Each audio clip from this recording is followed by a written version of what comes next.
జార్ఖండ్ అసెంబ్లీలో ఇవాళ బల పరీక్ష జరగనుంది. 81 మంది సభ్యులున్న అసెంబ్లీలో ఒక స్థానం ఖాళీగా ఉంది. దీంతో మెజారిటీ సంఖ్య 41గా ఉంది.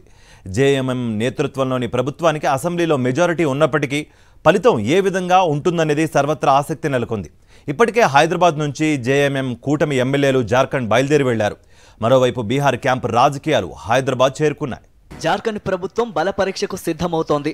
అవినీతి ఆరోపణల కేసులో ఈడీ అరెస్టుకు ముందు హేమంత్ సోరెన్ సీఎం పదవికి రాజీనామా చేశారు. ఈ నేపథ్యంలో రవాణా మంత్రి చంపై సోరెన్ ముఖ్యమంత్రిగా నియమితులయ్యారు.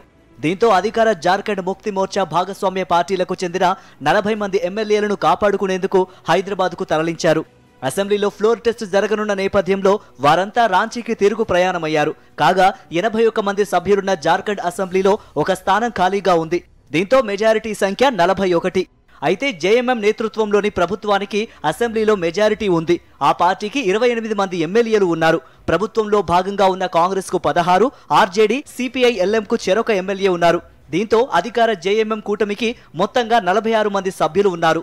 మరోవైపు ప్రతిపక్ష బీజేపీకి 25 మందితో పాటు దాని మిత్రపక్షాలతో కలిపి 29 మంది ఎమ్మెల్యేలు మాత్రమే ఉన్నారు. ఈ నేపథ్యంలో ఏదైనా ఊహించని పరిణామాలు జరిగితే తప్ప అధికార జేఎంఎం బల పరీక్షలో ఈజీగా గెలిచే అవకాశం ఉంది. 2022 సెప్టెంబర్లోనూ అవినీతి ఆరోపణల వల్ల హేమంత్ సోరెన్ పై అనర్హత వేటు పడవచ్చని అంతా భావించారు. ఈ నేపథ్యంలో జేఎంఎం ప్రభుత్వం అసెంబ్లీలో బల పరీక్ష ఎదుర్కొంది. 48 ఓట్ల మెజారిటీతో ఫ్లోర్ టెస్ట్ లో నెగ్గింది హేమంత్ ప్రభుత్వం. మరోవైపు బీహార్లోనూ క్యాంపు రాజకీయాలు కొనసాగుతున్నాయి. బీహార్లో తాజా పరిణామాల నేపథ్యంలో కాంగ్రెస్ ఎమ్మెల్యేలను హైదరాబాద్ తరలించారు.